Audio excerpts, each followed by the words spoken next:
بسم الله الرحمن الرحيم الحمد لله رب العالمين والعاقبة للمتقين والصلاة والسلام على خير خلق محمد وعلى آله وأصحابه أجمعين أما بعد السلام عليكم ورحمة الله وبركاته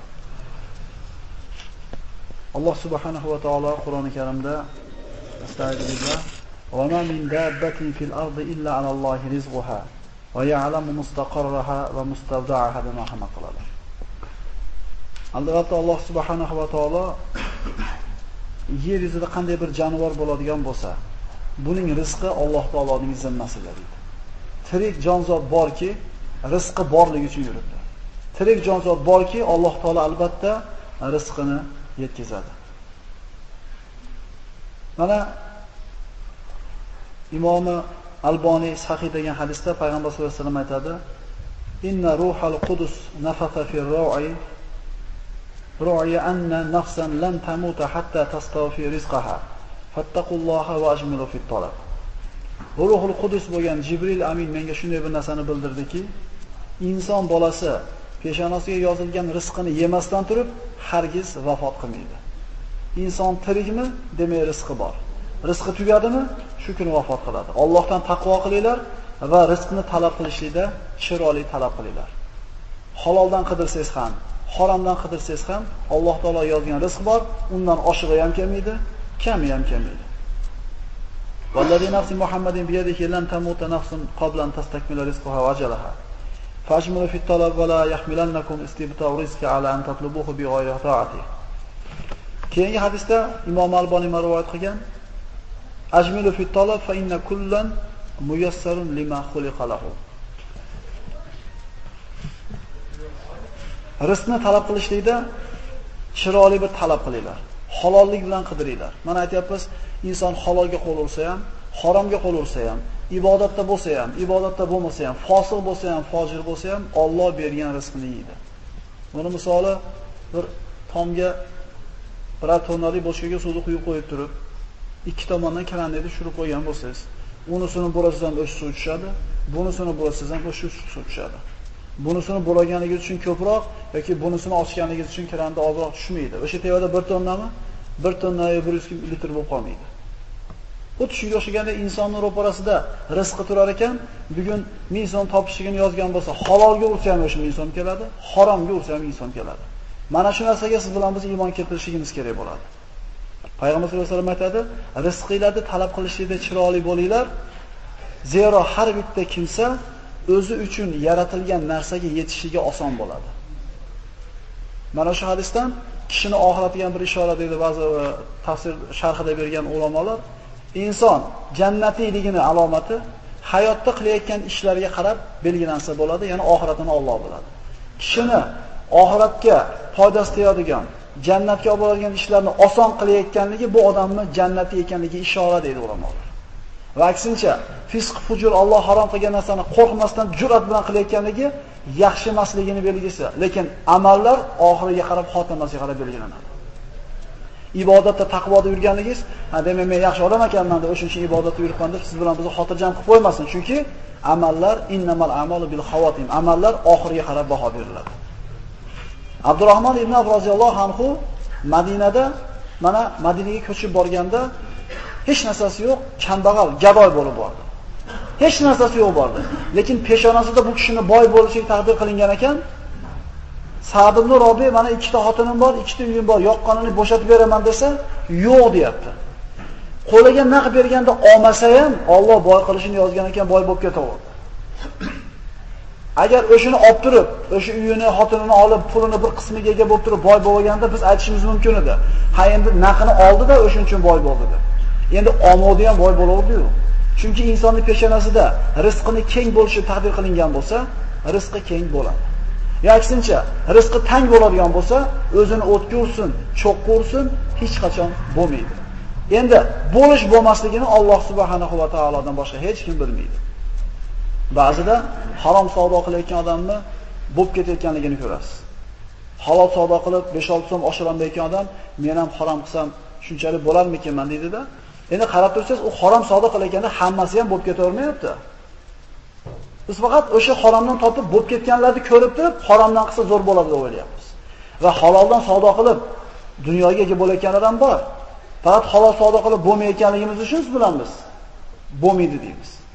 Siz qaysi tomonda ixtiyor qilishlik qo'lingizda, halol yoki harom tijorat. Lekin natija bitta. Natija aniq. Halol bo'lsangiz ham, harom bo'lsangiz ham. Imom Alboniy sahih degan hadis: "Inna rizqa la yatlubu abda akthara mimma yatlubuhu ajaluhu." Ajal deydi Rasululloh. O'zini egasini istagandek. Ya'ni ajal adashmaydi. Ajal olib ketadigan kun kelganda biz o'zimiz chiqib boramiz oldiga. Shunday emasmi?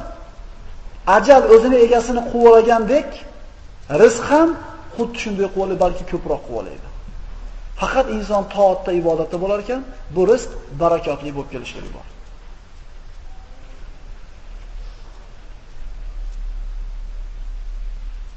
Shunday bir asarlarda keltiriladi. Bir mo'min banda, umuman inson vafot qilishlik soatlar yetgan paytda chanqadi. Mana o'lim soatida chanqashlik mana haq. Chanqab turganda unga biriktirilgan muakkal farishta aytar ekan, shu asarlarda keltiriladi. Ey banda, ey odam bolasi, mag'ribda ham, mashriqda ham kezib keldim, senga bir qo'plam suv topolmadim, yo'q ekan senga. Ichib bo'lsan. Mag'ribda, mashriqda aylanib keldim, bir tishdan luqma topolmadim, yeb bo'lsan. Shuncha aytiladi. Fala hilata min fi rizq va la shafata anil fil maut. Rizq uchun hiyla yo'q, tugab qolgan bo'lsa.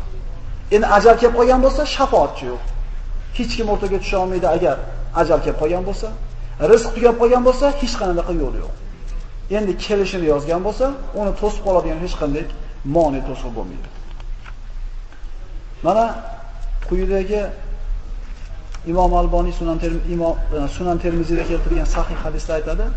Hadis qudusiy. Alloh subhanahu va taolo aytadi: "Ya ibn Adam, tafarrag li ibadati, amla sadraka ghina wa asuddu faqraka.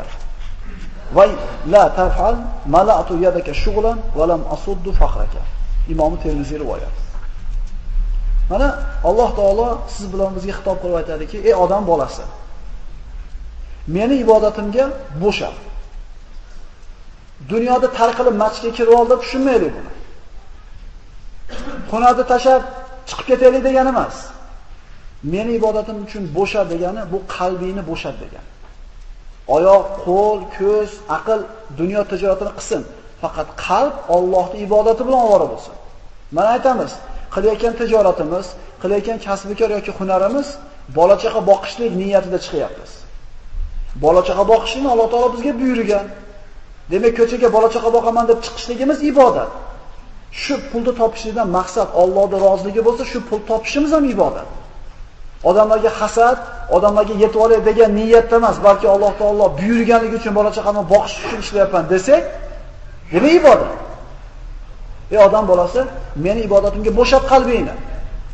Agar shunday qilsang, amla sadraka ghina. Ko'ksingga boylikni to'g'izib qo'yaman. Bu yerda qanaqa boylik bor edi? Bu yerda tillo kumush yo'q. Bu yerda qanoat degan boylik bor. Rozilik degan boylik bor. Meni ibodatimni deb yashagan, qalbingga men rozilik degan boylikni kirgizib qo'yaman va asuddu faqraka. Faqirligingni, kambag'alligingni ketkizaman. Mana aytdik, hamma faqir. Kambag'alga 1000 so'm yetmayotgan bo'lsa, boyga 10 000 so'm yetmaydi. Boy ham faqir, kambag'al ham faqir. Endi mana shu faqirligini ketkizaman deb Alloh taolo agar qalbingni menga bo'shatib qo'ysang.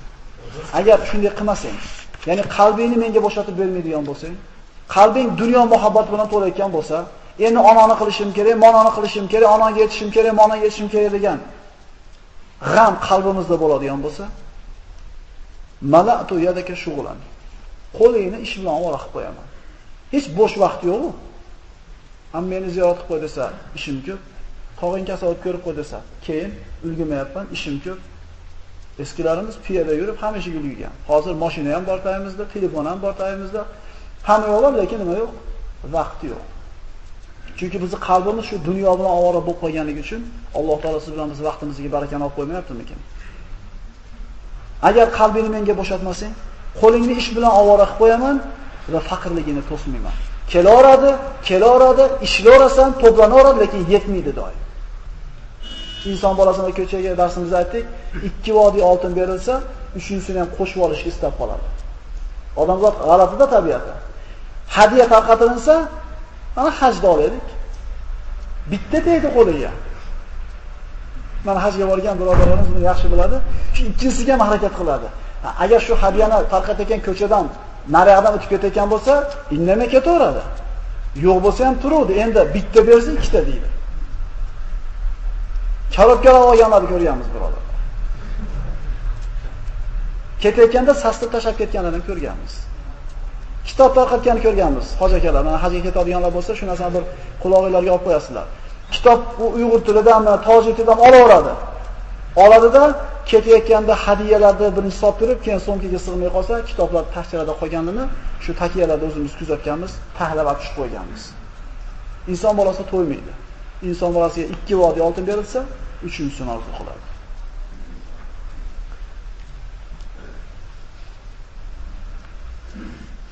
Imom Alboniy sahihdan quyidagi hadis: "Man kanati dunyo hammahu."